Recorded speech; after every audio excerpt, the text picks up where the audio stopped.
భారతదేశ ఆధ్యాత్మిక శక్తే ఆయుధంగా ప్రపంచ పటంపై శారీరక మానసిక దారుఢ్యానికి నిలువెత్తు సాక్ష్యంగా నిలిచిన యోగా ఇప్పుడు ప్రపంచవ్యాప్త ఉద్యమంగా మారింది. 2014లో ఐక్యరాజ్యసమితి వేదికగా ప్రధాని నరేంద్ర మోదీ చేసిన ఒకే ఒక్క ప్రతిపాదన ఏకంగా 177 దేశాలను ఏకం చేసి అంతర్జాతీయ యోగా దినోత్సవానికి పునాది వేసింది. నేడు కోట్లాది మందిని నడిపిస్తున్న ఈ యోగా శక్తి నవ్యాంధ్ర స్వర్ణయుగానికి ఎలా ఇంధనంగా మారబోతుంది?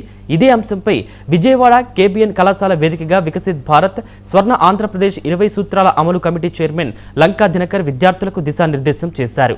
నాడు విశాఖ తీరంలో ప్రధాని మోదీ సమక్షంలో గిన్నిస్ రికార్డులు బద్దలు కొట్టిన ఏపీ నేడు ముఖ్యమంత్రి నారా చంద్రబాబు నాయుడుతో విజన్తో విజయవాడ వేదికగా యోగా గురువు బాబా రామ్దేవ్ సమక్షంలో మరో మహా యోగా సంగ్రామానికి ఎలా సిద్ధమైంది?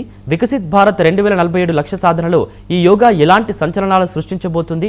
ఈ మహాయజ్ఞంపై లంకా దినకర్ మాటల్లోనే విందాం. 21 జూన్ ప్రపంచవ్యాప్తంగా ప్రతి ఒక్క వ్యక్తి యొక్క మనస్సుల్లో గుర్తుండిపోయేటటువంటి రోజు ప్రపంచ యోగా దినోత్సవం.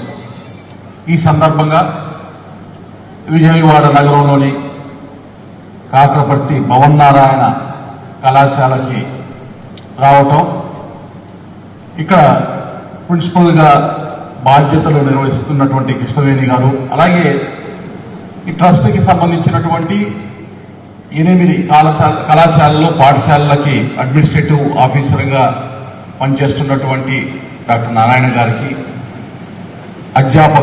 అధ్యాపకేతర బృందానికి, అలాగే సోదర విద్యార్థులకి అందరికీ కూడా యోగా దినోత్సవ శుభాకాంక్షలు తెలియజేస్తూ,